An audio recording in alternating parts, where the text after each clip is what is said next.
talk from the Ombuds office. I'm an associate ombuds on campus, normally working in Gravette's Hall near the music building, but presently at home. And yet very happy to have a couple of wonderful campus guests with me. Dr. Jackie Kurta is here from the Alcohol and Other Drug Program, and also Angie Bryan from the same operation over in Isla Vista. Hello, Angie. Let's start with this. How could you quickly check in? How are you doing, each of you, in these COVID times? Pretty well, kind of adjusted to working from home and finding it very exhausting in many ways that working in the office and in the field was not, and trying to be creative and resourceful and take care of myself and take care of my family, and good. Excellent. Thank you. Yeah. How about you, Angie? Well, I'm not going to lie, it's pretty challenging trying to serve students and do my work in the best way possible, but also trying to meet the needs of my two children since they're not in school. And yeah, I'm used to not taking work home with me. So literally working at home is hard. Right. I also worry a lot about our students, and I'm used to interacting with them face to face.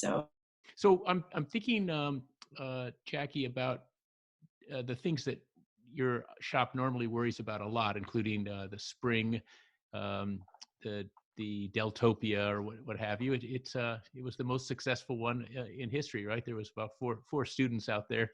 But I'm thinking that now you both have other things to be concerned about. Tell me about what you're thinking about with our students, and why don't you start, Jackie? Sure. I think it's an adjustment for everybody. I think probably the thing that worries us all the most, and I know Angie can elaborate more eloquently on it, but I think a sense of disconnection and isolation, where students typically find ways to socialize and help each other and take care of each other, and exhibit some sort of personal and community responsibility. I think that disconnection is really destabilizing for a lot of the students. And even though it's kind of hard to know what they're perhaps, the folks who have been maybe moderate recreational type, substance users or drinkers, hard to know what their capacity is, what their ability to continue those behaviors in a home environment. All depends on the home environment, of course. But we also do know that a lot of students who return to their kind of home or high school type environment often get sort of cut up in at least the emotional recall of what high school was like. They can't socialize with people, so it's not like they're getting back into those behaviors necessarily. But it's just, I think the isolation and not being around their current university community is very disorienting for them. I worry about other behaviors that will crop up as a result of the increase in digital media, in online games, in other behaviors that might sort of grow in intensity. So I think we'll have some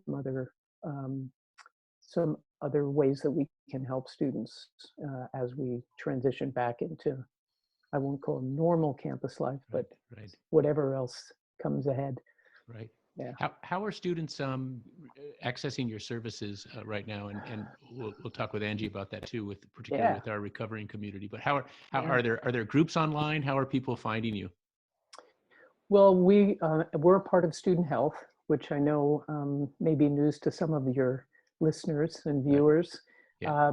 But we are a part of Student Health, and as a result, we very quickly transitioned to online support, or telehealth, as it's referred to. So both telephone and Zoom, really quickly. I mean, I'm really proud of our team in that, within a week, we were, even less, I think, we were up and running with telephone sessions and Zoom sessions So we've been consistently busy, and I think a lot of student health, mental health, the behavioral health team at student health has been quite busy as well. The primary care is perhaps a lot less active, but the services that could transfer to online, student health did an extraordinary job of helping us all get ready, have the knowledge, have the skill, have the technology, to really meet our students. And so we've been very active, and we have a psychoeducational group called the CASE group that is in place for students who are referred to our services for any kind of campus violation or student conduct issue. And we've been running those as well. We've been running 3 CASE groups a week. So we're doing our best to connect with the students and support them in whatever way we can. Right. And Angie, I'm gonna pick on you now. You have done so much work with our members of our recovering community, and can you give us a snapshot of how do you feel that they are doing out there, and any tips for loved ones of our recovering scholars and how they can be working with their scholars now that they're home? Yeah, well, addiction is a disease of isolation. So people in recovery really thrive on that social support. And so not having that in-person support is obviously going to create a big challenge. But one of the silver linings of all of this is that I feel like in general, the recovery community moved very quickly to the online format. And what's neat is that people can access meetings now anywhere, literally anywhere in the world and at any time because of different time zones. So where they may have been restricted by that, meetings only offered during certain hours and having to be able to find transportation, it's even easier to access them. The feel is obviously different for some. The online format, isn't really working for them, but for some people it really works. And what we've been finding with the Gauchos for Recovery meetings that we have, which are basically all the same meetings that we've always had, they're all being offered on Zoom. They're getting some more people or people who weren't coming previously because, either it's easier for them to attend when they don't have to get somewhere, or they like being able to access the meeting from the comfort of their home. So it's interesting the things that we're noticing as a result of this change. And I think, people who are solid in their recovery, people who already had a good support system, generally what I'm sensing is that they're doing well. People in recovery are kind of uniquely equipped for challenges like this because they usually have some kind of good, self-care and spiritual practices to kind of help them face challenges. And in some ways, like for people who are newer, social interactions can be the biggest challenge to being in recovery. So if you eliminate that, it might actually make it easier to not have those social interactions with people who are using substances. So there's kind of pros and cons to it. I really worry, but I'm a worrier, but I worry about, students who are actively using substances, like who have substance use disorders and are using alone. That's really dangerous. And so actually, we created a safe use guidelines, which we sent out to students through the Dean of Students newsletter. That kind of gives some safety guidelines. If you're going to use, here are some ways that you can try to protect your safety. So, as far as suggestions to somebody who's supporting a person in recovery, generally just doing the same things that you normally do, but in creative ways, which I guess is kind of advice for anybody. Yeah. Getting active, go outside, engage in your normal, spiritual wellness practices, find creative ways to connect with people, write, and I think routines are big for people in recovery. So keeping a schedule, loose schedule, getting sleep, eating healthy. These are all general things that, could benefit anybody. So I think just finding those ways to connect also are really important. But again, there's not really the same barriers to accessing those support meetings. So, they're there for them. Yeah. So I'm so lucky to have 2 experts on substances and the use of alcohol and other drugs here, I have to ask you about this giant trend in the media. We're learning that alcohol sales are up 20%. I've been invited, I get invited to a happy hour every hour. It seems like if I went to all of them, my liver would not be able to Mhm. handle it. Would you be willing to weigh in on faculty and staff and other members of our community and substances during this time? Really count on your perspectives, or I respect your perspectives. Well, thanks. I think Angie and I are pretty aligned in a point of view about some of the messaging that comes across campus prior to this particular pandemic we're experiencing. I think there was a sort of a, I don't know, Angie could jump in and fix this, but there's not fix the whole problem, but fix my language about it. You could fix the whole problem. There was just a sort of a very lackadaisical outlook on these social gatherings that seem to always involve alcohol.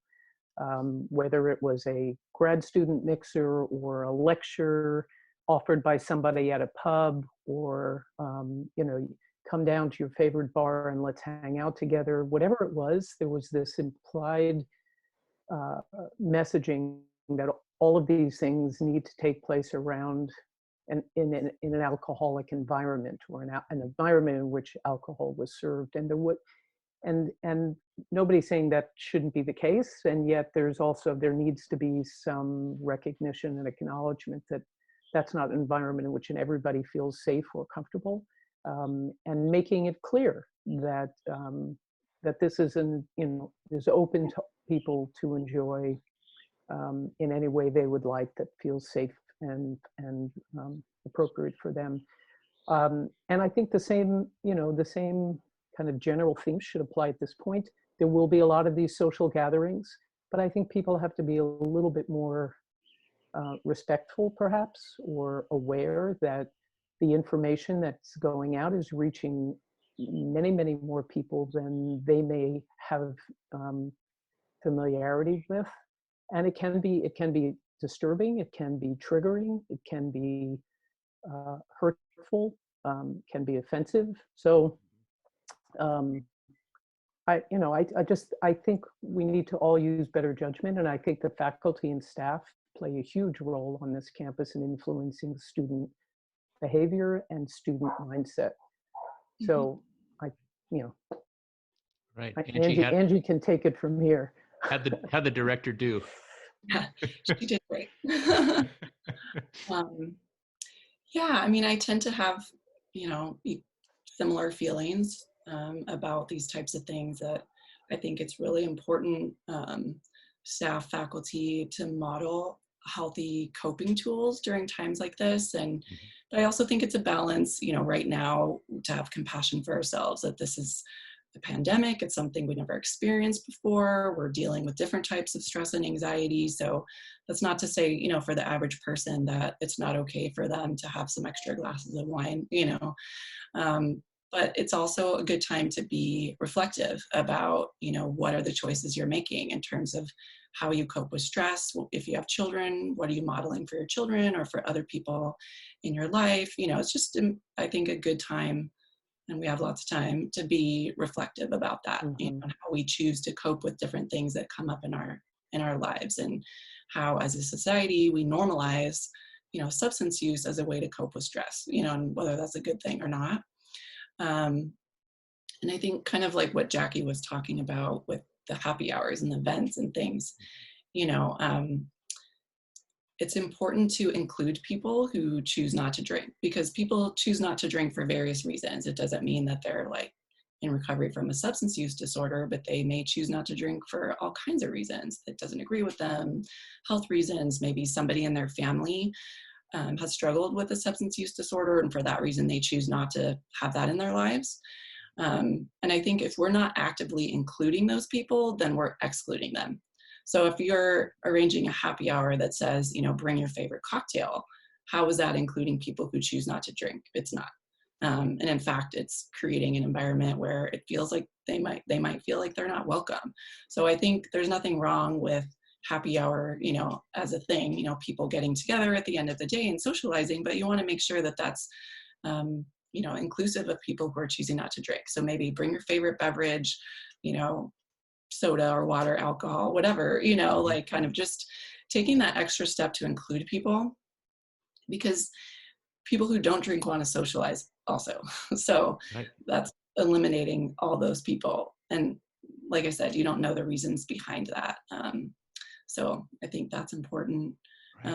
And again, as staff, faculty, like we model that, so if we're normalizing that, like the way you engage with a professor is to have like, go to the pub or, have a virtual pub or whatever, that's like pairing those two things together. Right. So I think it's just, we have to rise to the occasion and really think about the words that we use and how we plan events and things so that we're not excluding people.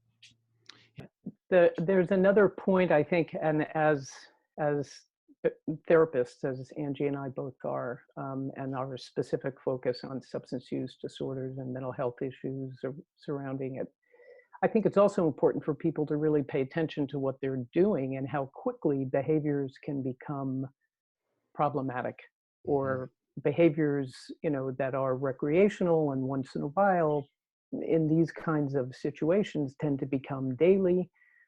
You're home, it's 5 o'clock, maybe it becomes 4 o'clock, whatever it is, these behaviors quickly escalate if people are not aware. And I've read numerous, as I'm sure both of you have, and many of your listeners and viewers will, numerous articles from people who say, I just noticed how out of hand this was getting, that it was becoming routine for me and more of a regular pattern. So I think people really have to pay attention to it, because it can creep up in ways that are really unexpected and seem okay at the time. But then when we, again, resume our regular schedule, those behaviors often can creep back in and continue. So it's kind of a word of caution. Yeah, thank you. I bet faculty and staff, if they're viewing this, are probably wondering how students find you. You also have all kinds of materials on your website that others in the community, in addition to just students, can take advantage of. So how do people find you? Well, I'll jump in first for the alcohol and drug program as a whole. Certainly, again, we're through Student Health. We're on the Student Health website. All of our services are listed within the behavioral health department at Student Health, which also includes psychiatry and social work as well. And so we're kind of a partnered team with them. Nice. So through Student Health, we do a lot of our own outreach and prevention work. We send a weekly email newsletter out with messaging of our own, plus events that we're putting together. We're partnered with a wonderful student group called Life of the Party. It's been around for, I don't know, almost 10 years or so. Yeah. And they do a lot of the outreach and alternative events for students, both on campus and in the community. We're also partnered with, we work with the grad division as well, and work with students, either students who were seeking services, or also we've provided some workshops for program advisors and some faculty from the grad div. Great. How else do we get out there? Or is there a website that do they yes, just find the Student Health website? Yes, there is a website. Okay, good. Yeah. We have our own website. You can Excellent. find it from Student Health, but it's also our own website. It's the UCSB Alcohol and Drug Program. Okay. Provides, not only educational information, but also resources and ways to locate our services. And then Angie's Gauchos for Recovery has their own way. Yeah. Yeah. How do we find the recovery information, Angie? Our website is ucsbgfr.com. Okay. We have a link right at the top on the homepage that says virtual resources. So on that page, it has, information about how to access all the different services. And we've pretty much moved everything online. So we're still offering services. So we have meetings pretty much every day of the week except Sunday. We have our peer interns who are students in recovery who are offering virtual support hours, drop-in hours, where they're available just in their personal Zoom room for people to pop in. We have a chat feature on our website as well if people feel more comfortable contacting us through chat. And then also information about how to get naloxone, which is the opioid overdose reversal drug, which we provide at no cost to students and confidentially. And we are providing safe delivery for that. If somebody requested it and wanted to get it, we will deliver it to them. Wow, thank you for that. That's life-saving work right there. It's impressive. You know, Don, you mentioned the outreach to faculty and staff, which I think we both appreciate the opportunity to be reaching faculty and staff through this webcast. Yeah. It's an area that we would very much like to explore and collaborate more on. We feel like there have been numerous opportunities for us to do some guest lectures and classes, and we have either the peers do it with us or we go in on our own. And what we really want faculty and staff to know is that we're here as a resource for students. There are a lot of students who have a misconception about the alcohol and drug program, and they assume it's a place that they go when they get into trouble or when things have gotten really out of hand for them, or there's some negative consequences with the law or student conduct office, et cetera. But we're really here as a support students to support them in whatever way we can. And we prefer to be proactive in that. We prefer to really come to them or have them come to us when we can help them avoid the issues. And we feel like faculty and staff are often the first people to see students who might be struggling with something. There are warning signs. We've put together presentations to try to help introduce those warning signs again to faculty or TAs who we want them to know who we are and how we can help them, and then how they can easily refer to us. Our services are free to all students. There is a fee for the programs they may be referred to for a campus issue, but we provide counseling services, all the treatment resources, all the GFR services, everything is free for students. Great. So yeah, and I can say in a different life, I'm now in the neutral Ombuds life, but I can recall how at least one of you and some of your colleagues have spoken to my lectures and my lecturing days and received tremendous feedback. I specifically remember when Angie came in and talked to one of my large classes, and a student came to work for her and ended up winning the top award that a UCSB undergrad scholar could win. So to faculty out there, if you're looking for partners in any part of your work that would involve a guest appearance by one of these two, you will not be sorry for reaching out to them. Thanks, Don. Can I say one more thing? Yeah, absolutely. I also wanted to mention, that faculty and staff are not immune to problems with substance use as well, or they may have family members or know people. And I think we all want to be able to be a resource if people need us to help, if somebody is struggling and needs access to community resources, that we can be that liaison. I've definitely helped plenty of people over the years that have family members or friends, and they're kind of at a loss about how to start that process. And most of us are really familiar with all of the resources in the community. And so if we can be that bridge, I want to offer that up as well. So nice. Thank you. Well, just wonderful to spend a little bit of the afternoon with the two of you, and I'll let you know when this goes live. Just depends on timing in my kitchen office here, and I'll put the information for both of you on the screen as well. Wonderful. Well, thanks, Don. Thank you for the great work that you do, and fun to chat. Yeah. So everybody smile while we wrap up. Okay.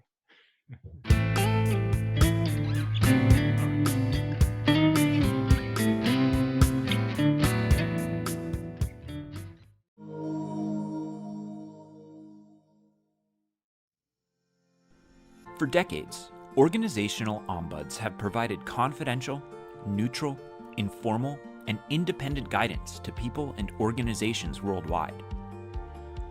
In an era increasingly defined by conflict and accelerated change, ombuds have an important service to offer. Who are ombuds? They are trusted navigators, engaged by people and organizations to inform critical decisions for a lasting and positive impact. An ombud serves as a safe, off-the-record resource for employees, students, faculty, managers, executives, and citizens seeking ways to identify and address workplace issues and other concerns. They use their unique skill set to help people develop options for addressing these issues, separate from, but often complementing the work of HR, legal, and compliance. Ombuds today understand that addressing a difficult issue is often the crucible through which individuals and organizations must pass before fairness, positive change, and progress can be achieved. The modern ombuds empowers individuals to work through conflicts and concerns and helps organizations examine risks, strengthen culture, and address issues that stand in the way of achieving their goals. To that end, ombuds facilitate a journey beyond the issue or conflict. Those they serve emerge transformed, empowered, and prepared to reach their full potential. For any organization in need of a trusted resource to help navigate today's complex social and work environments, the modern ombuds is a transformative force toward more ethical, engaged, fair, and empowered organizations and communities around the world.